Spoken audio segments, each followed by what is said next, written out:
So, a little bit of a personal sharing. Last Saturday, my daughter got married. So, oh yeah. I never imagined myself to be the father of the bride. Now, there is a custom in America where the father dances with his daughter, right? So I was encouraged, actually the word was I'm twisted, to take lessons in dancing so that I don't become a klutz. Actually, I was still a klutz on Saturday. Now, the reason why I brought this up by way of a sharing is that, there are certain practices in each culture. Certain practices that you don't know unless you cross traditions. I was raised in the Far East. We don't have such a thing as dancing with your daughter.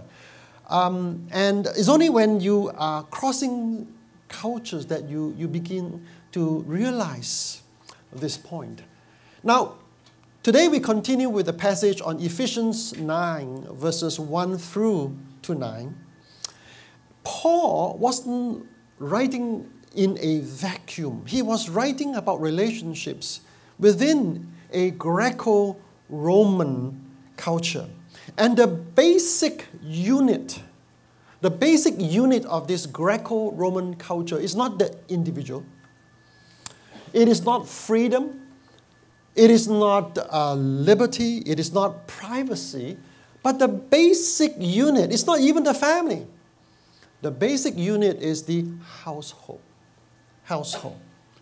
All right? And the household is very, very hierarchical.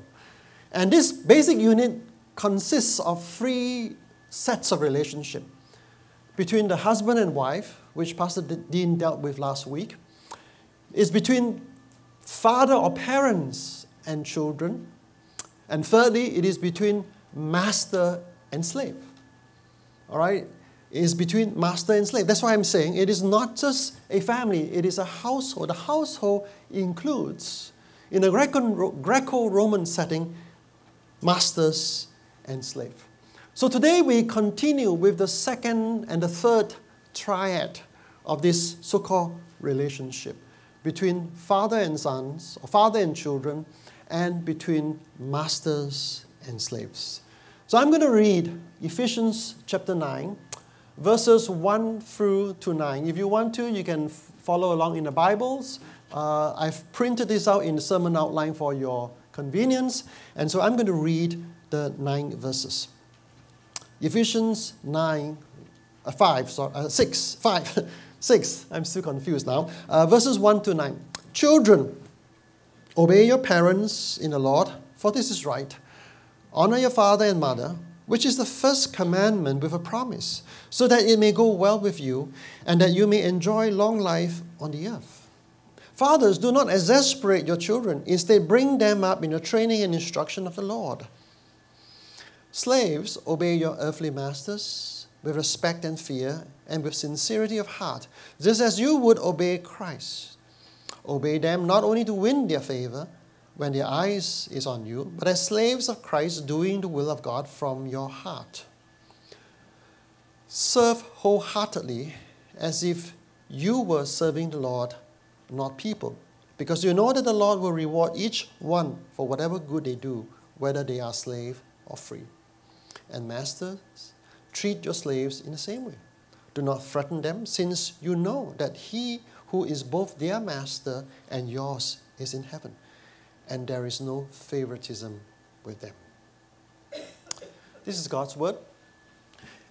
And in writing to the church, Paul was commenting or interacting with the practices, with customs, with traditions, and with the law of the land.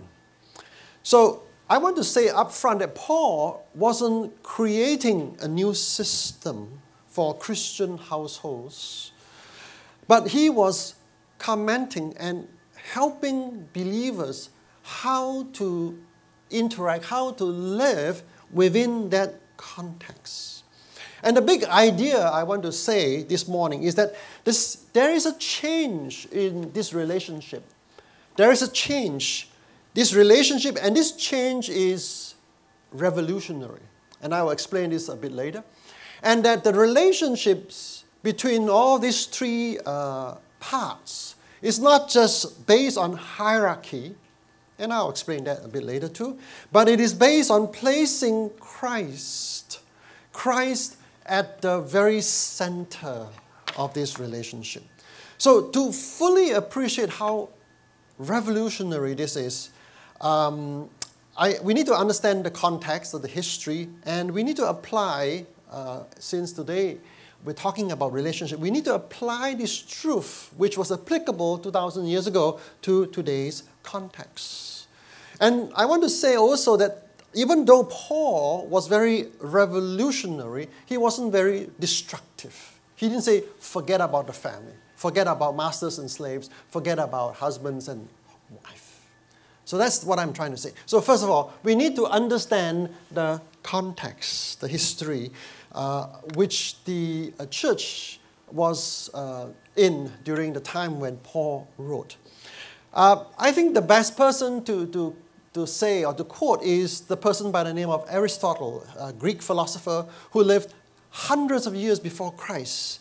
And let me just put on the screen what he wrote, very, very abridged, all right, of household management.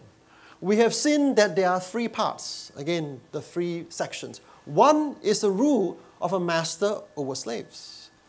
All right, another is the father, and the third of a husband. Of husband and father rules over wife and children. That's what Aristotle wrote, and that's what you see in even all the way hundreds of years later in the Greco-Roman period. The head of the household in this Greco-Roman era was the father, and he is a Roman citizen. Okay, and here is something that's very unique, at least as far as culture is concerned. He has the power of a magistrate. Now, what do I mean by he has the power of a magistrate? A magistrate, if you know, it has the judicial power that is sanctioned by the state. He has the power to put you in jail. Of course, magistrates have rank, but some courts, all right, has the power, a magistrate has the power to put you to death. So in the same way, back in Roman times, and of course during the time of Christ, back in those days, the magistrate, the father of the household, has the power of life and death over his children. He can sell his children into slavery. That's the power of the magistrate. But as years go past, during Roman times, during the time of Christ, this authority was slowly mitigated. So he still has immense authority, although at the time he doesn't have the authority to put his children to death. So Christianity is revolutionary, that's what I'm saying, because this authority has changed. And I think the most representative text can be found in the book of Galatians and is in your sermon of the week. It is Galatians 3:29. And Paul says there's neither Jew nor Gentile. There's neither slave nor free. There's neither male or female, for you're all one in Christ. And you know, we just read this and we treat it as though, wow, it's great. But this is revolutionary. Back in the times when Paul wrote this passage. See, the wall of hostility, the wall of hierarchy has been broken as far as Paul is concerned. There is still order. Order in the sense that the father has the authority, all right? He is like the big brother in a family, where he is supposed to look after his younger brothers and his younger sister.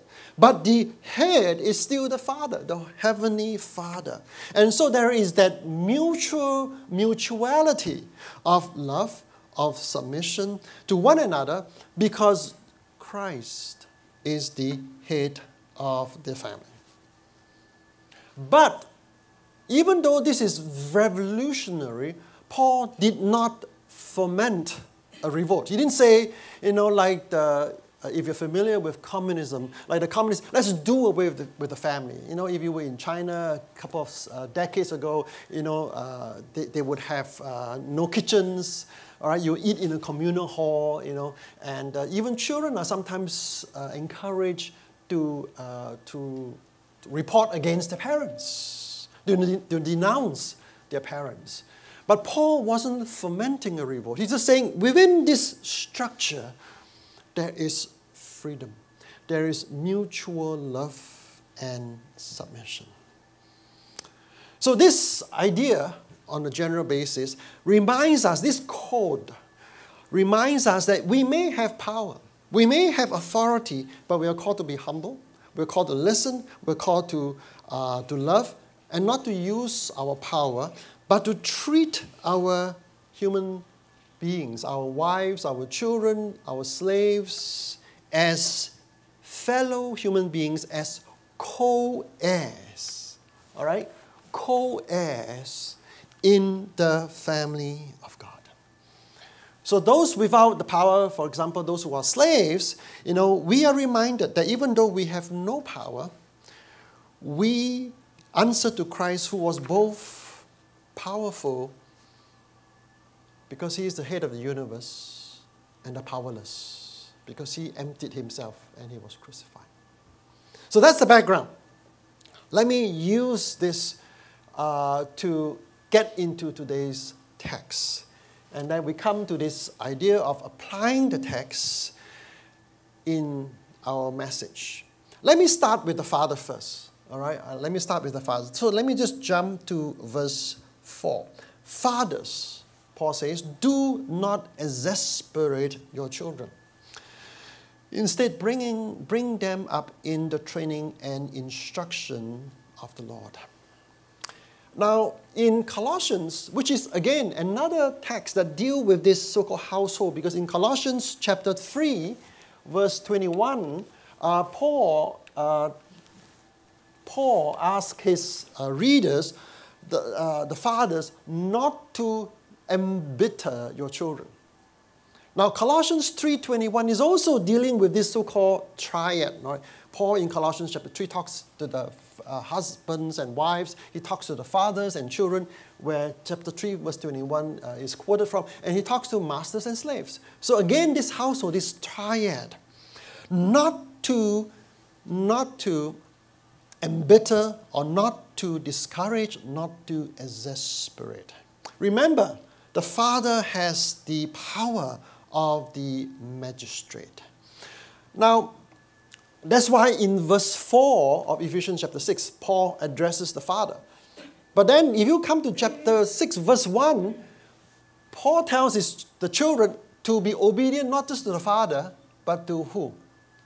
The parents, all right? You can see there's a difference. I'll explain that a little bit later.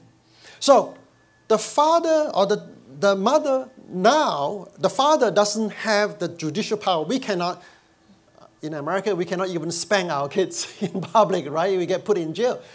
But the father still has great influence together with the mother.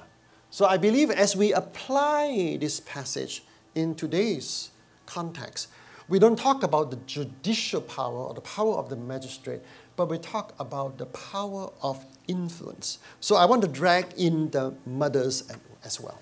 So we need to discipline. The children need discipline. The children need discipline. They need life skills. They need to be instructed in the Lord. But here is a potential problem, right? Because as parents, and I have a father of 2 kids, I have dreams for my children. And sometimes we live our lives out through the dreams, or we realize our dreams through our children, the dreams that we did not have. Maybe we came over with great degrees, but then because we are immigrants, we don't have that same power. So we wish that our children have the same education and the same power which we did not have, or the same status in society that which we did not have. So we live through vicariously, indirectly, through our children. And in the process, we communicate this our dreams, our expectations. See, sometimes children, we may be in junior high, we may be in high school, we are already influenced, we are already pressured by the expectations in our schools, in society. And if our parents are not careful, right, they reinforce this. Instead of being a haven, a place where there is hope, there is comfort, there is security, our parents, our home becomes places where, this society's values are reinforced. I've shared this some time back, and I want to share this again. I used to visit my mom when she was alive every time, once a week, once every 2 weeks, I would visit home. And occasionally we would talk about our relatives, and she would drive me nuts. Because she would talk about her relatives, oh, this cousin of yours, he did so well, he earned so much money, maybe I'm a bit oversensitive, but, I take this very personally, right? We all want to know what's happening to our cousins and to our cousins' children, but at the same time, we want our parents to be very sensitive to how we're feeling. So in the same way, our parents may not be obvious in, saying, hey, I am disappointed with you, but, through their actions, through their words, they communicate things which sometimes make it very hurtful. Because you, as a young adult, as you grow up, you feel like you have failed because you have not measured up to the dreams that your parents have. Bring them up in the training of the instruction of the Lord. Not to say bring them up to be successful, important people of status and so on and so forth. I still come across adults who live with the pain that somehow they have not measured up to the parents' dreams for them. So for parents, practically speaking, what can we do? I think we have to be careful, right? Just very, very careful to weigh your words. Another cultural thing that I had to deal with being the father of the bride is that I have to toast and roast. You know what toast and roast means? That is to say you have to poke fun of the couple and then you have to toast them, right? So when we poke fun of the couple, that's where I felt the pressure. I do not want to say things which would hurt, but at the same time you have to say things that are funny, right? So how can you be funny without embarrassing your children? How can you be funny without humiliating them? And it took me a long time, to be honest. And so if it took me such a long time to think about what to say, every day in the interaction with our children, sometimes we say things so casually, and we don't know how they would react. So the question I want to ask this morning is what dreams, we all have dreams for our children. What dreams do we have for our children? Or better still, how do we encourage them? How do we inculcate to tell them, they should dream what God's dream for them is? Let me even be even more practical. I think somebody in the past did this, and so I'm going to copy this. How many of you have children who are in college? Raise your hands. Why don't you just text them and say, hey, son or daughter, I was just thinking about you this morning, and I just want to say how very proud we are of you. Why don't you do that? I give you permission to use your cell phone, right? Usually we say, hey, no cell phones, but I give you permission to do that. Just say, whoever it is, I'm thinking about you this morning. I just want to say how proud we are, how blessed we are to have you. And then your kid may say, hey, Dad, why are you doing that? Pastor told me to text this to you. And then you can begin a conversation where you can say, hey, do I come across as, imposing dreams on you? These are things we need to be very careful of. Anyway, let's move on. So what was Paul's exhortation to his children? Children, obey your parents. All right? Not to just your father, who is an authority figure, but to your parents. That includes the mother. For this is right. This is culture, all right, that has happened since time immemorial, from as long as Aristotle's time. And Aristotle wasn't inventing the household code. He was commenting on what was generally accepted about 4 centuries before Christ. For that is right, that's the norm. So that you may go well, it may go well with you, and you may enjoy long life on earth. Now, what do you mean by it may go well and you enjoy long life on earth? Now, we know that the parents, or at least the father, has the power of the magistrate. So if you disobey your father, he can put you to jail. He can sell you off to slavery. So I believe, but Paul wasn't saying this about the power of the father, but I believe he was saying this more as a general term or general understanding in society. If the family is broken, if there is lack of obedience, lack of respect, lack of submission, the family falls apart. And we see this in today's culture, don't we? Especially in some of the African American culture, where the father is always absent, as you don't even know who your father is. You have this society, this community that's falling apart. Life becomes so cheap, and life expectancy is so short. Okay, let's be a bit more specific. How do you react? How do you respond when your upbringing is dysfunctional? Right? Paul gives us the ideal of mutual submission when things go right.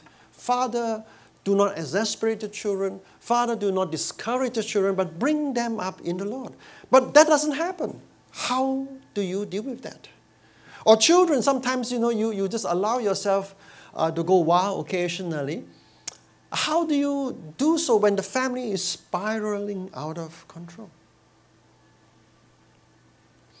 Sometimes we are angry with our parents because they cannot deal with the needs that we're going through, the frustration, the anger we have against society, against our class, against the school, against our friends. And you pick on them to be responsible for all your problems. You blame them for the hurt that you have. You feel like you have been a victim. You cannot control your emotions. How do you deal with that? I think a couple of months ago, we went through a series on the book of Romans, and I made the comment. I say that you need to forgive the hurts that you have gone through. And the comment is that forgiveness is not an emotion, right? Forgiveness is a choice. Sometimes, you say, I forgive my parents, even though I don't feel like it. But it is a choice you make, and as you make the choice, your emotions, sometimes, it may take a bit of time, it will follow the choices that you have made. In other words, we need to let go of our resentments. And that's how you honor your parents. I'll talk about that a bit later. Let's move on. Since I have to deal with 2 parts of the household today, talking about master and slave. The master and slave. The head of the household, as I said earlier, has the power of life and death. In Roman society, a slave, even though he or she is a human being, is property. All right, just like your iPhone or whatever it is, or your car. They are, all right, the slavery. Slavery is the backbone of the economy, all right? It is not employers, employees, not subcontractors, although they have a role, but it is the slaves. The slavery system is the backbone of Roman society. In fact, a Roman historian by the name of Diodorus, sometime around the 1st century before Christ, He wrote about the mining conditions in Rome. They were mining silver and gold and other stuff. And the slaves were in chain. They worked continuously day and night. At that time, of course, in the first century before Christ, people like Julius Caesar and so on, they conquered a lot of lands. When you conquer land, what do? You bring back slaves. And so you continuously supply, a slave labor because of your conquest. So those slaves will work day and night, and the misery was so great that death is more desirable than life. But then as time goes on, slaves, for whatever reason, they have a slightly better deal. And so today you read this in Ephesians chapter 6. Paul told the slaves to obey their earthly masters with respect and fear, with sincerity of heart, just as they would obey God. But in Titus, another book that Paul wrote, in Titus 2, 9 and 10, Paul actually is, if you read between the lines, he was even more directive of the slaves. Teach slaves to be subject to their masters in everything, to try to please them, right? The slaves are not necessarily pleasing the masters, not to talk back. How dare a slave talk back to the masters? But Paul is saying, do that and do not steal from them. Slaves, hello, they steal from their masters, but to show that they can be fully trusted so that in every way they will make the teaching about God, our Savior, attractive. So it seems by the time you get to Titus that slaves sort of have more of the clout, as it were. Why is that so? Well, it's economics, right?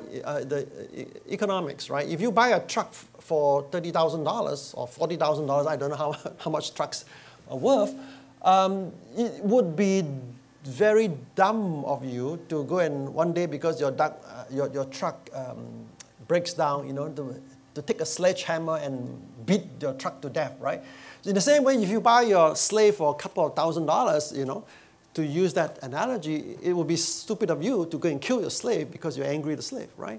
I mean, some people does use such a nuclear option, but there is that constant tension between slave obeying the masters and the masters getting the slave to do things for them. But what is the biblical truth? What is Paul saying in Ephesians chapter 9? I believe that you can distill this to one truth. And that is to say, you are serving the same master. Whether you are the master in the household or you are the slave. Because Paul tells us in Ephesians 9, we serve the same master and there is no favoritism. What does it mean? It means, in my opinion, that our station in life, right? We could be born a free man. Or we could be born as a child of a slave. Our station in life is not based on reward. Our station in life is not based on our prior sin. Our station in life is not based on the sin of our parents, but it is because of God's wisdom that He placed us there. And if God places us to be a slave, or if God places us to be a master, it is not because He wants to punish us, but it's because He thinks it's the best place to develop our character. That's all I'm saying. It is to develop our character. Now, how do I apply Ephesians 9 to today?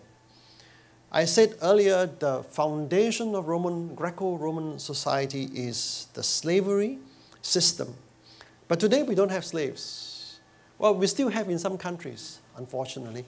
But it is between employer and employee. So, in a way, I do not want to go through this verse by verse, but I want to draw out the essence of today's truth and apply it to today's context. So, what is the bottom line? The bottom line, in my opinion, is who are you serving? Who are you serving? Now, this is complicated. Even this question is complicated in the Silicon Valley. Because unless you are a small business owner, right, you have your own business and you employ people, you don't know who is the employer. Because your manager is also in some ways an employee. Your director is also in some ways an employee. Your CEO is also in some ways an employee because he is answerable to the board. He is answerable every quarter to produce the top line, which is the revenue. Or if you are in the social media, I learned this new buzzword, MAUs. What is MAUs? Is it MAUs? Yeah, monthly active users. All right. So for Facebook CEOs and Instagram, they want to find out how much is your MAUs. All right. Monthly active users. Even CEOs are not free. Because if the bottom line is not there, if the top line is subpar, he gets the boot, he gets kicked out. Directors of the board are not free because they can be sued by the shareholders. Does it make sense to you? So we can say, hey, it's a system. I can't help it. I belong to this evil system. Right? And so you say that and then you say, oh, well, I can do whatever I want to do because it's a system. Let me challenge that. Sure, the system is bad. The system of Wall Street is bad. We can change president anyway. I do not want to get there. The system is bad, but that doesn't mean you are not free. Let me give a very, very, very extreme example.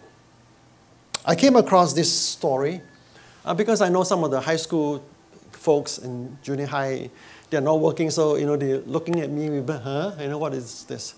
So let me use this story. Wherever you are in, even though your system is good or bad, you are free. In 1944, a girl by the name of Edith Eva Eger entered Auschwitz. She's actually, you can Google her name. And they met with Dr. Joseph Mengele. All right, I'm not sure how I pronounce that. The infamous angel of death. And he is the one who carried cruel experiments on people. And so Mengele motioned to the mother of this person, you go to the left, and to this girl to the right. And so the Edith sort of was following her mother because she was still very younger, and Mengele said to the girl, your mother is taking a shower. You go to the right. And sometime later, this girl asked, what's happening to my mom? I don't see her. She's had her shower already. Another image said, she is in this gas chamber. You can talk to her. You can mention her in the past tense. She's dead. So this was forever etched in the Edith's case. And then the same night, I believe, somebody told Joseph Mengele that this girl is training to be a ballerina, dancing the ballet. And so Mengele said, hey, come to my office. I want you to perform before me. And just imagine this girl, just realized that her mother was picked by Joseph Mengele to go to the gas chamber.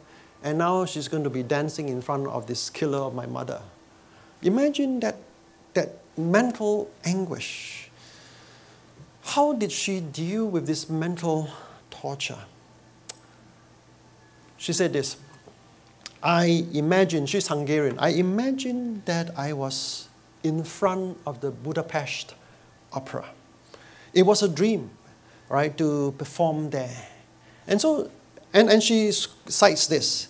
Before they were separated, her mother told Edith, it says, no one can take away what you can put in your mind. Let me repeat that. No one can take away what you put into your mind. Life may be horrible. They may break your body, but not your spirit. And she said this, even in Auschwitz, there are choices.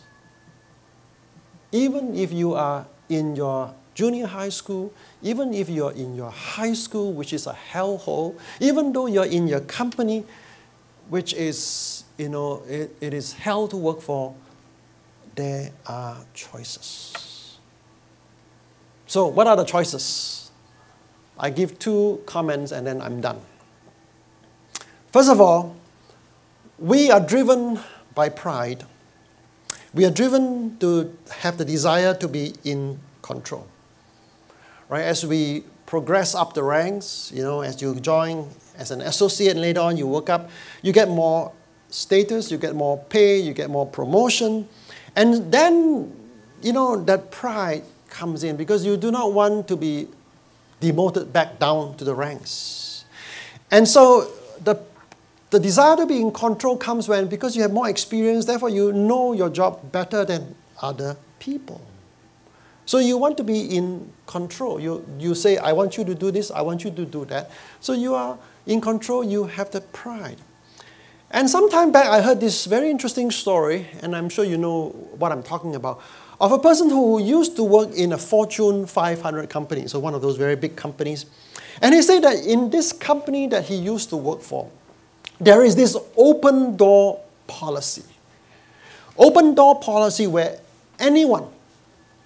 everyone has the permission to go into his manager's office, even to his CEO's office and say, hey, boss, I noticed something about this company that, to me is not great. Can we do something about it? If you do it now, your boss will kick you out and say, hey, you are being insubordinate.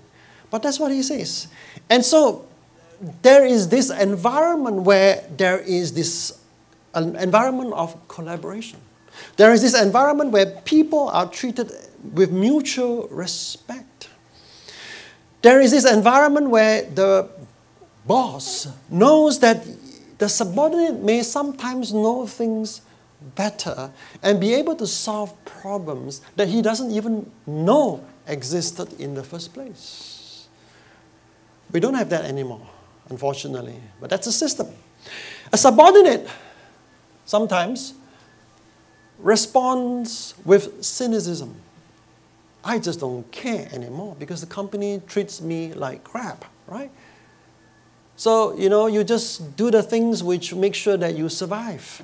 You make that 5% cut. Usually some companies say, I want you to lay off the bottom 5%. You just make sure you're above the 5%, like that story, when two men are running away from the bear, the guy said, how can we outrun the bear? The guy said, I don't have to outrun the bear, I just can outrun you, you see.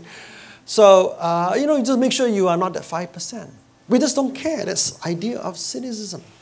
And so we steal from the company in terms of time. We steal from the company in terms of energy and resources. And Paul reminds us, who are you serving? Both to the CEOs, or both to the managers, or the directors, or the supervisors, and to the subordinates. Second comment about choices. We live in a society where it stresses consumption, all right? I'm not going to ask you to raise hands, but, Apple came out with i7. Oh, I'm sure some people are itching to get there. So I'm not going to ask who has an iPhone 7. But anyway, we have that desire, as you become more and more promoted higher, and as you have salary increases, you have more money, and then you buy a better car, you upgrade your house, you upgrade your iPhones, whatever it is. See, when you do that, quite often you get into debt, right? And because you get into debt, you feel you have no choice but to do whatever it takes to survive so that your stream of income pays off the stuff that you buy, the new iPhones, the new BMWs, the new Lexus, the new bigger house that you have. You feel you have no choices. But you have a choice. Don't buy, right? And I haven't been to the Financial Freedom Seminar, but I'm sure that's one of the main points. Don't get into debt. Don't buy. And so, if you don't get a raise, if you don't, it's okay. If you are moved aside laterally, if you are demoted, it's okay because I'm free financially. If you lay me off, sure, I'll be disappointed, but I'm still free in some ways because my debt is so low. Financial freedom. Sometimes a lateral move, a downward move may be a blessing. Sometimes you decline a promotion. That may be a blessing. And I hate to say this, and I think some of you may send me a nasty email. Sometimes being laid off is a blessing. Do you know that? So, finally, I want to just make a comment and then I'm done. When I say Paul is a revolutionary, but he doesn't foment a revolt. He doesn't sweep aside the family structure, the slave structure. That doesn't mean we should accept that. God may call a person sometimes to be one of those people in history that would change things to make it more socially just.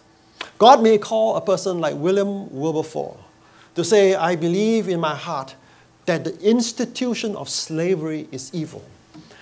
And as a Christian, he was instrumental in changing through the British Parliament to abolish slavery. Paul, that's why sometimes we have problems with Christianity. How come Paul accepts slavery? Paul does not call for a revolution, even though he was revolutionary in thinking. But God can sometimes call people to play that role. Paul's revolution was in the mind, the sense of liberation, the sense that in this family structure, the center is not the head of the household, but Jesus Christ. So, in conclusion, remember this: forgiveness, you may be angry with your parents, is not an emotion, it is a choice. For people, it may take a long time before the emotions come back. For Edith Eger's position, she survived Auschwitz. She wrote, she said that, but still the deep hurt, the memories are buried deep, deep inside her. She was still a prisoner of the past. And that prison was broken only when she returned to Auschwitz many, many years later. She said that she was still locked in her own mental concentration camp, even though the key to freedom was in her pocket. Maybe you're disappointed with your parents. Maybe you're bitter against them. And maybe your parents are dead. Why don't you go and visit the grave and cry and say, Dad or Mom, I'm still bitter, but I want to forgive. And pray that. Maybe that's what you need to do. Or maybe your parents are still alive. Maybe you visit them and you say, if you are an adult, say, Dad, Mom, I'm so thankful that you are my dad or mom. Can you say that? I don't know. Remember, we serve our Master in heaven who shows no favoritism. He puts us in this position as a person who is an employer or an employee who is richly endowed or not so richly endowed. Not because he wants to punish us, but because he feels that this is the best way for us to grow. Are we treating our fellow workers with respect? Or do we think of ways and means to step over them? Even when there is a bad company culture, even though it is tempting to be cynical, can we remind ourselves that it is not the company that we're working for, but it is God that we are serving? Think about those things and ask God to give you the strength and the wisdom. There are choices that you can make. Even in a hellhole like Auschwitz, there are choices.